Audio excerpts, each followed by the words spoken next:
चलिए आप लोग बताइए कि धौली गंगा और विष्णु गंगा का संगम जो कहाँ पर होता है, किस प्रयाग में? विष्णु प्रयाग में होगा, ठीक है। उसी तरह बताना है कि अलकनंदा और भागीरथी का संगम कहाँ होता है? देव प्रयाग में होता है। पिंडार का संगम और अलकनंदा और मंदाकिनी का संगम कहाँ होगा? रुद्र प्रयाग में। अलकनंदा और पिंडार का संगम कहेगा तो कौन प्रयाग में। अलकनंदा और पिंडार का संगम कौन प्रयाग में। बताइए कि ब्रह्मपुत्र नदी जो है किस हिमानी से निकलती है?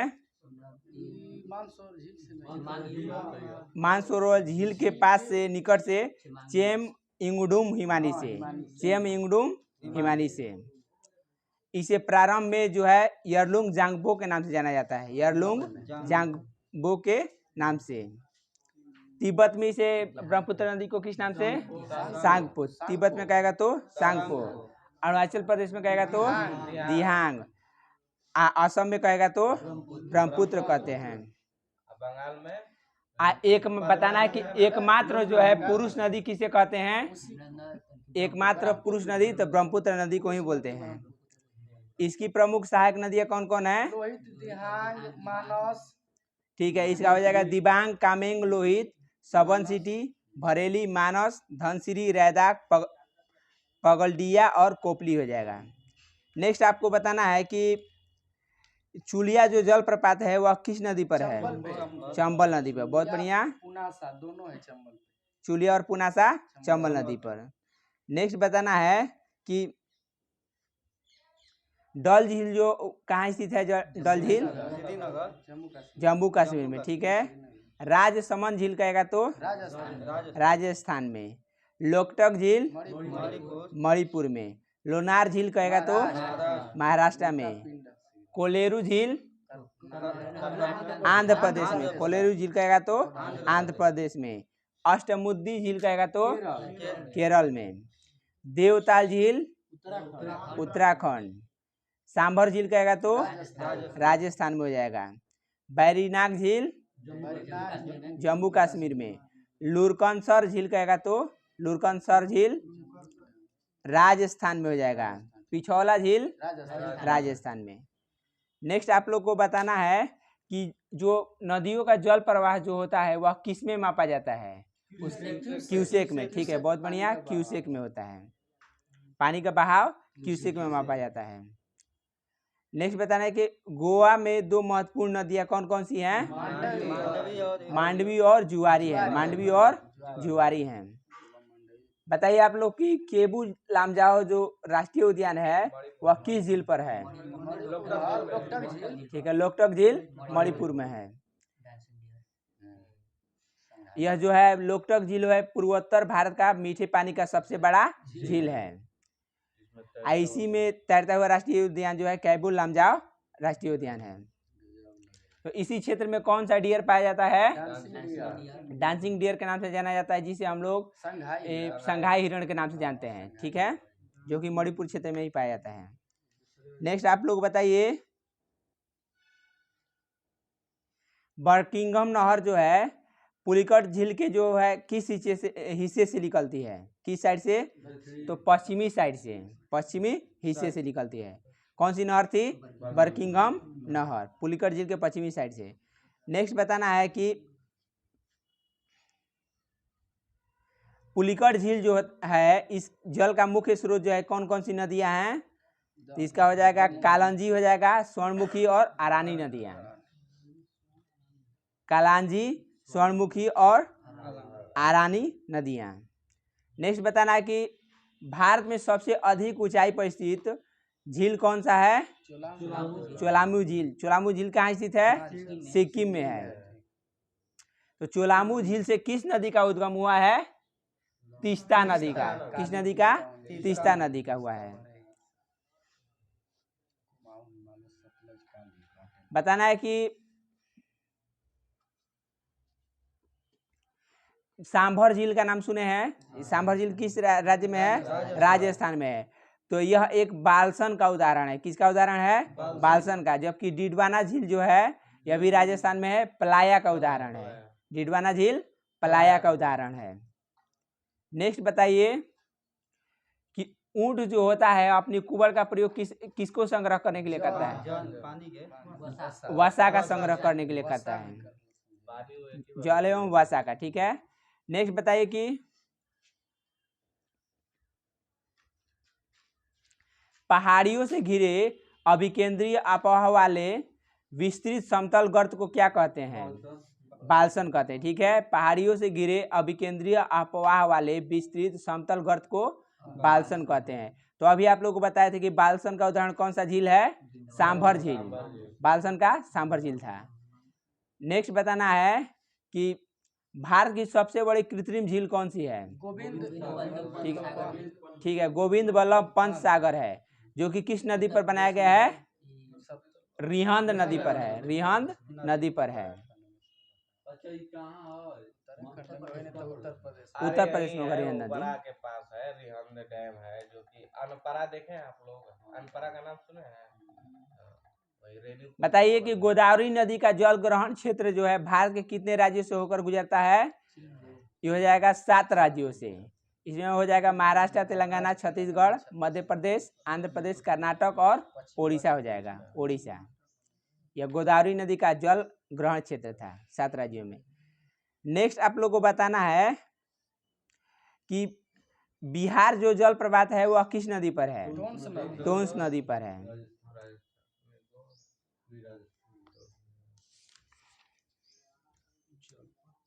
कुंचिकल जलप्रपात जो है किस नदी पर है? हाँ, कुंचिकल जलप्रपात जो है कर्नाटक में है, वराही नदी पर। ठीक है, कुंचिकल जलप्रपात कर्नाटक में वराही नदी पर है। दूध सागर जो है यह दूध सागर जलप्रपात मांडवी नदी पर है, गोवा में है। दूध सागर जलप्रपात कहेगा तो मांडवी नदी पर गोवा में है। जबलपुर में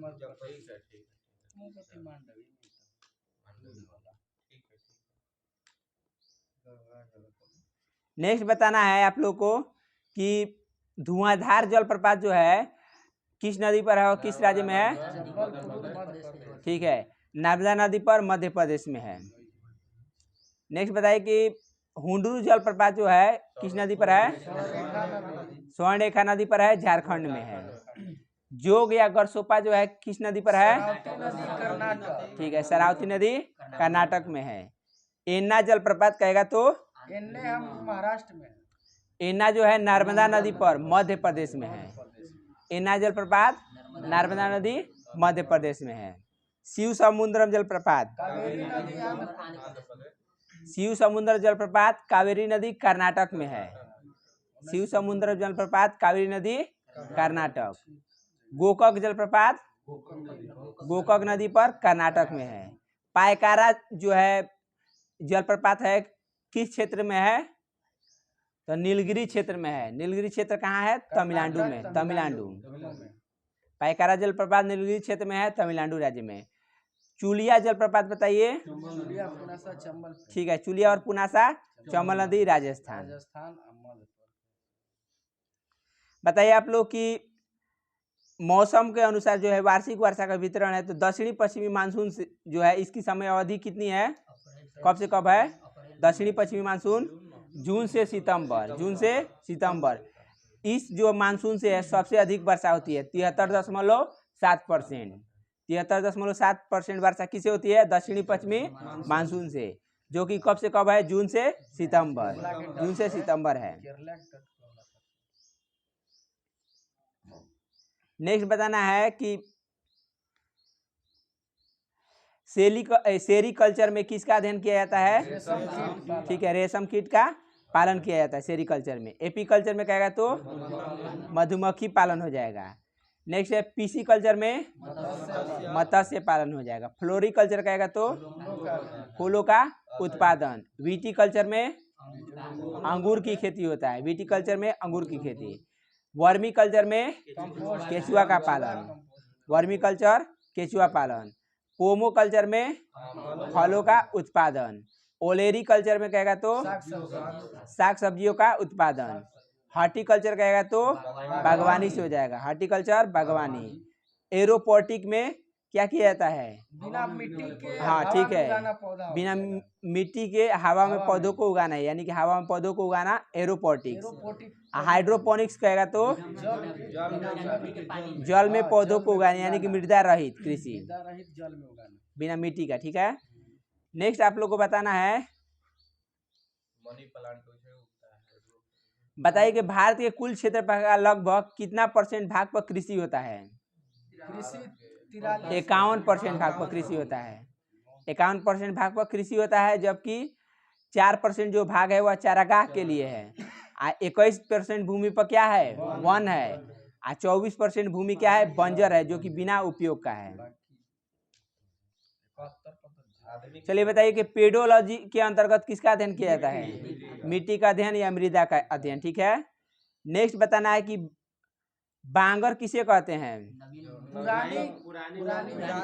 ठीक है, पुरानी जलोढ़ मिट्टी को बांगर कहते हैं। अगर कहेगा कि खादर तो नवीन जलोढ़ मिट्टी को खादर कहते हैं। बताइए कि कौन सी मिट्टी है जो कि उर्वरता की दृष्टि से काफी अच्छी मानी जाती है? जलोढ़ मिट्टी मानी जाती है, जलोढ़ मिट्टी। बताइए कि चट्टानों के, चाहे बेसाल चट्टानों को टूटने फूटने से किस मिट्टी का निर्माण होता है? काली मिट्टी का निर्माण होता है। इसमें जो है आयरन, चूना, एल्युमिनियम और मैग्नीशियम की बहुलता होती है। बताना है आप लोगों को काली मिट्टी का जो है काला रंग किसके कारण होता है? पोटेशियम। तो ये हो जाएगा टिटेनी फेरस मैग्नेटाइट एवं जीवाश्म की उपस्थिति के कारण होता है। काली मिट्टी का काला रंग टिटेनी फेरस मैग्नेटाइट एवं जीवाश्म की उपस्थिति के कारण होता है। तो काली मिट्टी में किन पदार्थों की मात्रा अधिक होती है? तो कार्बनिक पदार्थों की। काली मिट्टी में कार्बनिक पदार्थों की मात्रा अधिक होती है। काली मिट्टी को और किस नाम से जाना जाता है? रेगुर मिट्टी। ठीक है, या काली कपासी मिट्टी भी कहा जाता है। बताना है कि काली मिट्टी जो है भारत में किन किन क्षेत्रों में पाई जाती है? महाराष्ट्र, गुजरात, आंध्र प्रदेश। ठीक है, बहुत बढ़िया। गुजरात, महाराष्ट्र हो गया, मध्य प्रदेश का पश्चिमी क्षेत्र हो जाएगा, उड़ीसा का दक्षिणी क्षेत्र, कर्नाटक का उत्तरी जिला, इसके अलावा आंध्र प्रदेश का समुद्री तट हो जाएगा। सबसे ज्यादा गुजरात। ठीक है, सबसे अधिक रहेगा तो गुजरात और महाराष्ट्र में। नेक्स्ट आप लोग को बताइए कि लाल मिट्टी जो है किसके कारण लाल होता है? फेरस ऑक्साइड या आयरन ऑक्साइड के कारण। लाल मिट्टी जो है किसके कारण जो है जलयोजित होने पर, लाल मिट्टी जो है जलयोजित अगर रूप में रहेगी तो किस रंग की दिखाई देगी? पीला कलर की। लाल मिट्टी जो है जलयोजित रूप से पीली दिखाई पड़ती है। बताइए कि लाल मिट्टी जो है किस प्रकृति की मिट्टी है? अम्लीय की क्षारीय? अम्लीय हो जाएगा, लाल मिट्टी अम्लीय। बताइए कि लाल मिट्टी में किन किन पदार्थों की कमी होती है? तो हो जाएगा नाइट्रोजन, फास्फोरस और ह्यूमस। लाल मिट्टी में किन किन पदार्थों की कमी होती है? नाइट्रोजन, फास्फोरस और ह्यूमस की कमी होती है।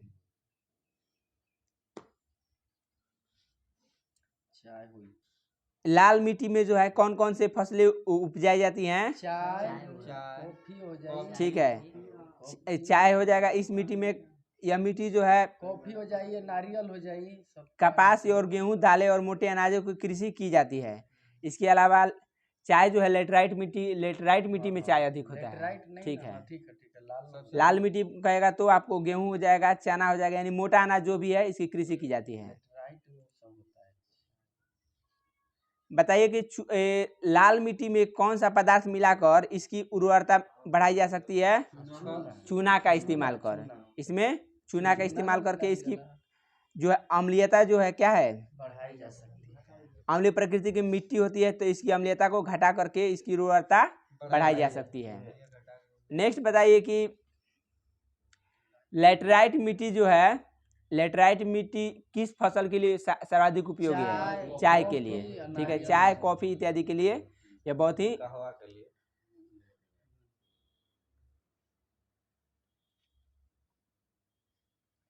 सफेद लेटराइट जो मिट्टी होती है इसकी उर्वरता जो होती है सबसे कम होती है। तो बताइए कि इसका रंग सफेद किसके कारण, किसकी उपस्थिति के कारण होता है? केओलिन के कारण होता है। सफेद लेटराइट मृदा की उर्वरता जो है सबसे कम होती है, लेकिन इसका पूछेगा कि सफेद रंग किसके कारण होता है, तो केओलिन के कारण, केओलिन के कारण। लेटराइट मिट्टी में कौन कौन सी फसलें आ जाएंगी? तो चाय हो जाएगा, इलायची, काजू इत्यादि के सर्वाधिक उपयुक्त हैं।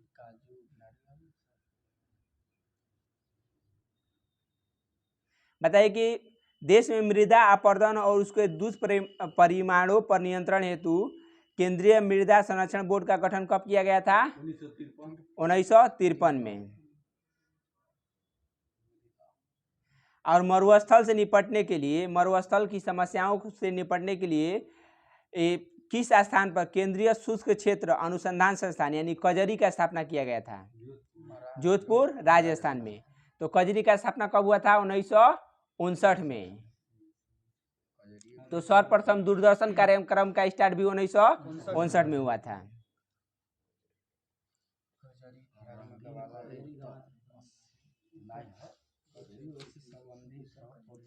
चलिए आप लोग बताइए कि हरित क्रांति जो है किससे संबंधित है? खाद्यान्न उत्पादन से। हरित क्रांति कहेगा तो खाद्यान्न उत्पादन से है।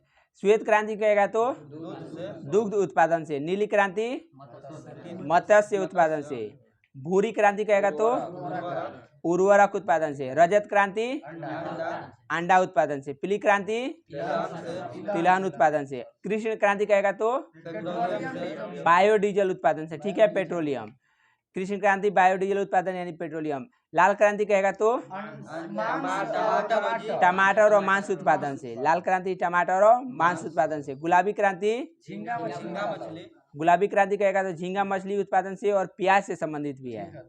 नेक्स्ट है बादामी क्रांति कहेगा तो मसाला उत्पादन से है। सुनहरी क्रांति फल उत्पादन से। ठीक है, सुनहरी क्रांति फलों के उत्पादन से है।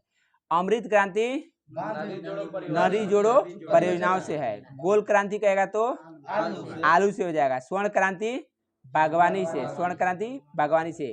खाकी क्रांति कहेगा तो चमड़ा उत्पादन से। खाकी क्रांति चमड़ा उत्पादन से। और काली क्रांति कहेगा तो कच्चा तेल के उत्पादन से हो जाएगा, कच्चा तेल।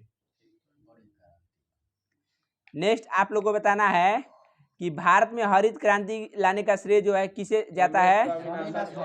MS स्वामीनाथन को। भारत में हरित क्रांति की शुरुआत कब हुई थी? 1967-68 में। तो हरित क्रांति का जो है भारत में जन्म स्थल किस मतलब कि राज्य को माना जाता है? उत्तराखंड के पंतनगर को। ठीक है, पंतनगर उत्तराखंड को हरित क्रांति का जन्म स्थल ही माना जाता है, पंतनगर उत्तराखंड को। भारत की प्रथम कृषि विश्वविद्यालय की स्थापना जो है कहाँ पर किया गया था? पंतनगर में किया गया था, जीबी पंत कृषि एवं प्रौद्योगिकी विश्वविद्यालय के नाम से। तो इसकी स्थापना कब हुई थी पंतनगर में? 1960 ईस्वी में। 1960 ईस्वी में। विश्व में हरित क्रांति का जन्म जो है, ये जन्मदाता किसे माना जाता है विश्व में? नॉर्मन ई बोरलॉग को माना जाता है। लेकिन स्टार्ट के लिए ना हम मैक्सिको से हमरा लगा था। मैक्सिको अगर देखो अमेरिका मैक्सिको दोनों देले बना तो मैक्सिको मारो। चलिए आप लोगों को बताना है कि गेहूं एवं चावल की अधिक उत्पादन की किस्म विकसित की गई थी, मतलब कि उच्च उत्पादकता की किस्म सर्वप्रथम कहाँ विकसित की गई थी? तो हो जाएगा मैक्सिको और फिलीपींस में। मैक्सिको और फिलीपींस में। गेहूं का कहेगा तो मैक्सिको में, चावल का कहेगा तो फिलीपींस में।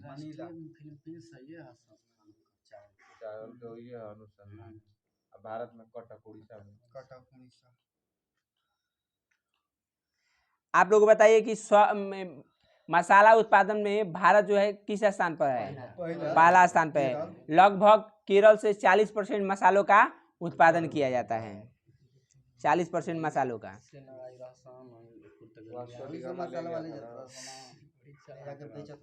बताइए कि मक्का में व्हाइट बर्ड रोग एवं धान में खैरा रोग किसकी कमी के कारण होता है?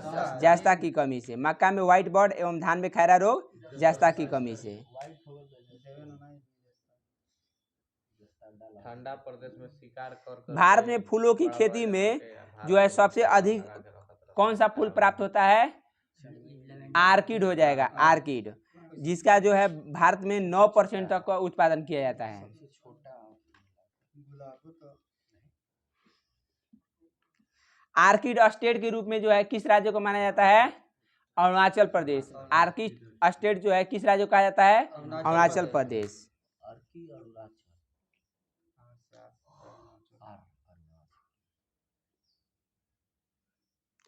बताइए कि ग्वार अथवा क्लस्टर बीन एक लेगुमिनस फसल है। ग्वार अथवा जो है क्लस्टर बीन कैसा फसल है? तो लेगुमिनस कुल का फसल है। ग्वार के बीज से जो है ग्वार गोंद उत्पन्न करने के लिए कच्चे पदार्थ के रूप में प्रयुक्त करते हैं।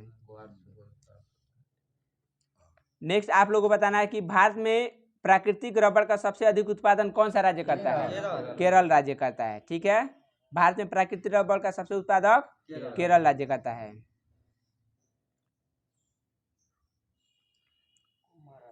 आंध्र प्रदेश भी जो है भारत में सबसे बड़ा मसाला उत्पादक राज्य है। सबसे अधिक मात्रा में केसर जो है किस राज्य से प्राप्त होता है? जम्मू कश्मीर से प्राप्त होता है।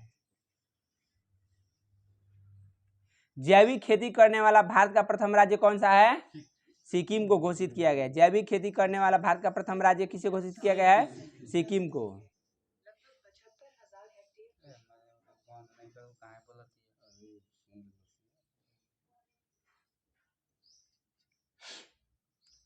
लंबे रेशम वाली अमेरिकन कपास को देश के उत्तरी पश्चिमी भाग में क्या कहा जाता है?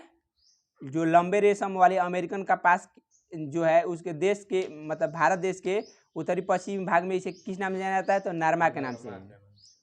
बताइए आप लोग कि कपास का फूल आने के समय प्रकाश जो है आने के समय आकाश में बादल रहना चाहिए कि नहीं रहना चाहिए? नहीं रहना चाहिए, बादल रहित होना चाहिए। विश्व में लंबे रेशे के कपास का सबसे बड़ा उत्पादक और निर्यातक राज्य कौन सा है? यूएसए। विश्व में लंबे रेशे के कपास का सबसे बड़ा उत्पादक और निर्यातक राज्य कौन सा है? यूएसए है। बताइए कि अन्न भंडारण करते समय, अन्न जो हम लोग भंडार करते हैं तो शीतगृह में अन्न भंडार किया जाता है, तो बताइए कि इसमें नमी की मात्रा कितनी होनी चाहिए? 10% से नीचे होनी चाहिए, अन्यथा 10% से नीचे होना चाहिए, नहीं अन्यथा कीट प्रकोप होने का भय रहता है। नमी कम रहना चाहिए, जितना ही नमी नहीं नमी रखो तो खराब बताइए कि दलहन फसलों के उत्पादन हेतु कौन सा तत्व अनिवार्य रूप से चाहिए? नाइट्रोजन। ठीक है, ये भी है। इसमें कोबाल्ट जो तत्व अनिवार्य रूप से चाहिए, कोबाल्ट तत्व। तो बताइए कि किस विटामिन में कोबाल्ट पाया जाता है? B12 में, साइनो कोबालमिन। आप लोग बताइए कि केंद्रीय चावल अनुसंधान केंद्र कहाँ स्थित है? कटक में। केंद्रीय कपास अनुसंधान केंद्र नागपुर में है। केंद्रीय कपास अनुसंधान केंद्र नागपुर में है। नेक्स्ट आप लोग को बताना है कि राष्ट्रीय गन्ना प्रजनन संस्थान कोयम्बटूर में होगा, कोयम्बटूर। भारतीय गन्ना अनुसंधान केंद्र ये लखनऊ हो जाएगा। भारतीय गन्ना अनुसंधान केंद्र लखनऊ में। केंद्रीय आलू अनुसंधान केंद्र शिमला में हो जाएगा। राष्ट्रीय चाय अनुसंधान केंद्र जोरहट में हो जाएगा। राष्ट्रीय चाय अनुसंधान केंद्र जोरहट में हो जाएगा। राष्ट्रीय कॉफी अनुसंधान केंद्र कहेगा तो चिकमंगलुरु, चिकमंगलुर। ठीक है। राष्ट्रीय रबर अनुसंधान केंद्र कहेगा तो कोट्टायम हो जाएगा, कोट्टायम केरल में ही है। केंद्रीय रेशम अनुसंधान केंद्र कहेगा तो मैसूर में हो जाएगा। केंद्रीय रेशम अनुसंधान केंद्र मैसूर कर्नाटक। राष्ट्रीय जूट अनुसंधान केंद्र ये हो जाएगा बैरकपुर में। राष्ट्रीय जूट अनुसंधान केंद्र बैरकपुर में, ये जगह का नाम दे दिया है।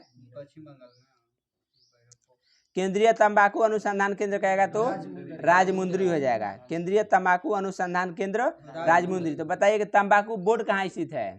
तंबाकू बोर्ड का मुख्यालय गुंटूर में है, गुंटूर में। नेक्स्ट बताना है कि भारतीय दलहन अनुसंधान संस्थान कहाँ है? कानपुर में है। तो बताइए कि भारत में राष्ट्रीय राजमार्गों का चौराहा किसे कहा जाता है? कानपुर को कहा जाता है, कानपुर को। नहीं, भारतीय तिलहन अनुसंधान संस्थान कहाँ है? हैदराबाद में है। भारतीय तिलहन अनुसंधान संस्थान हैदराबाद में है। केंद्रीय उपोष्ण बागवानी संस्थान कहेगा तो बेंगलुरु में हो जाएगा। केंद्रीय उपोष्ण बागवानी संस्थान बेंगलुरु में।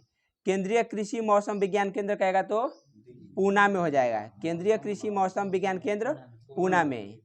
केंद्रीय मिट्टी एवं जल संरक्षण अनुसंधान केंद्र देहरादून में। तो बताइए केंद्रीय विकलांग अनुसंधान केंद्र देहरादून में। केंद्रीय विकलांग अनुसंधान केंद्र देहरादून में। बताइए कि धान का जो है जन्मस्थली कहाँ है? भारत और इंडोनेशिया है। धान का कहेगा तो भारत और इंडोनेशिया जन्म स्थान है। बताइए कि जौ का जन्म स्थान कहेगा तो चाइना हो जाएगा। जौ का जन्म स्थान चाइना। नेक्स्ट है ज्वार जो होता है इसका जन्म स्थान भारत में हो जाएगा। गन्ना कहेगा तो भारत। मूंग कहेगा तो भारत। गन्ना हो गया, ज्वार हो गया, मूंग हो गया और धान हो गया। इसका सब जन्मस्थली कहाँ है? भारत में है। इसके अलावा उड़द जो दाल होता है इसका भी जन्मस्थली भारत है। अमरूद का जो जन्मस्थली कौन सा देश है? अमेरिका। अमरूद कहेगा तो अमेरिका हो जाएगा। टमाटर कही तो मैक्सिको। टमाटर कहेगा तो इसका जन्मस्थली मैक्सिको हो जाएगा। अब बाजरा कही तो अफ्रीका। बाजरा का जन्मस्थली कहाँ है? अफ्रीका में है। आलू कहेगा तो ई हो जाएगा पेरू। आलू का जन्मस्थली पेरू हो जाएगा। अरहर कहेगा तो अफ्रीका हो जाएगा। अरहर का जन्मस्थली अफ्रीका। बताइए आप लोग सिंचाई के साधन के रूप में कुआं से जो है कितना भाग सिंचित होता है? तो सबसे अधिक इसी से 55.9%। कुआं से 55.9%। इसके कुआं और नलकूप दोनों है 55.9%। नहर से कहेगा तो 31.4%। ठीक है, 31.4%। तालाब कहेगा तो 6.1%। अन्य स्रोत कहेगा तो 6.6%। भारतीय में बोल रहे हैं कुआं और नलकूप से 55.9%। बताइए कि विश्व में सर्वाधिक सिंचित क्षेत्र जो है किस देश में स्थित है? चीन में हो जाएगा, 21% हो जाएगा। और भारत में कहेगा तो 20.2%। विश्व में सर्वाधिक सिंचित क्षेत्र चीन में 21% एवं भारत में 20.2%। नेक्स्ट आप लोग को बताना है कि प्रायद्वीपीय भारत में सिंचाई का प्रमुख साधन क्या है? तालाब हो जाएगा। प्रायद्वीपीय भारत में सिंचाई का प्रमुख साधन तालाब हो जाएगा। तालाब द्वारा सर्वाधिक सिंचाई जो है किस राज्य में की जाती है? तमिलनाडु में की जाती है। बताना है कि दमन गंगा सिंचाई परियोजना जो है किस नदी पर है? दमन गंगा नदी पर है। दमन गंगा सिंचाई परियोजना दमन गंगा नदी पर है।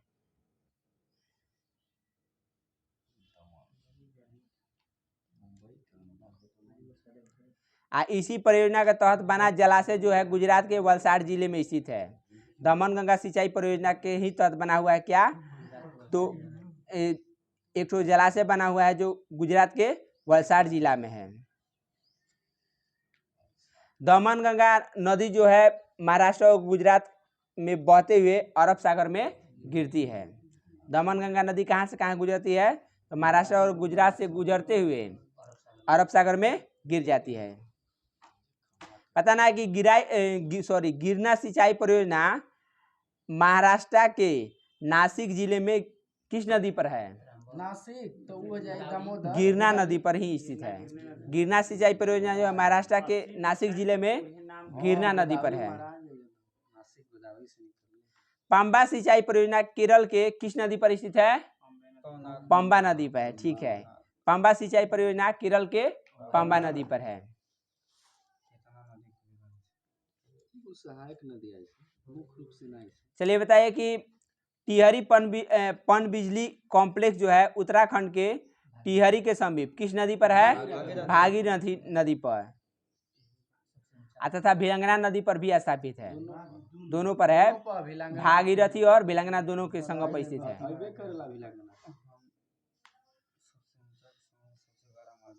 बताइए कि इंदिरा गांधी नहर को किस नदी से जो है मतलब कि किस नदी से जल मिलता है? सतलज नदी से। यह भारत की सबसे लंबी सिंचाई नहर है। तो बताइए कि इंदिरा गांधी नहर जो है किस बैराज से निकाली गई है? हरी के बैराज से, सतलज और ब्यास के संगम में वहां पर। ठीक है, नेक्स्ट बताना है कि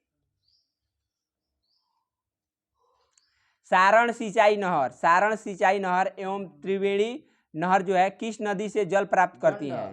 गंडक नदी से। ठीक है, सारण सिंचाई नहर एवं त्रिवेणी नहर जो है किस नदी से जल प्राप्त करती हैं? गंडक नदी से। बिहार का यह बिहार राज्य में। ठीक है, नहर लेकिन उस दिन सोन दिया था। सोन दिया था इसीलिए बोले हैं। लेकिन सर्च मारी ना त्रिवेणी। बताइए कि धारवाड़ क्षेत्र जो है किन खनिजों के लिए सर्वाधिक संपन्न है? धारवाड़ जो क्षेत्र है भारत में वह किन खनिजों के सर्वाधिक संपन्न है? तो धात्विक खनिजों के लिए, धात्विक खनिजों के लिए। लौह अयस्क हो जाएगा, बहुत सारा हो जाएगा, एल्युमिनियम इत्यादि। बताइए आप लोग कि ध्यान से सुनिए, अपरिष्कृत पेट्रोलियम जो है किस युग के अवसादी शैलों से प्राप्त किया जाता है? अपरिष्कृत जो है पेट्रोलियम किस युग के अवसादी शैलों से प्राप्त किया जाता है? तो यह है टर्सरी युग। कौन सा युग है? टर्सरी युग से प्राप्त किया जाता है। ठीक है,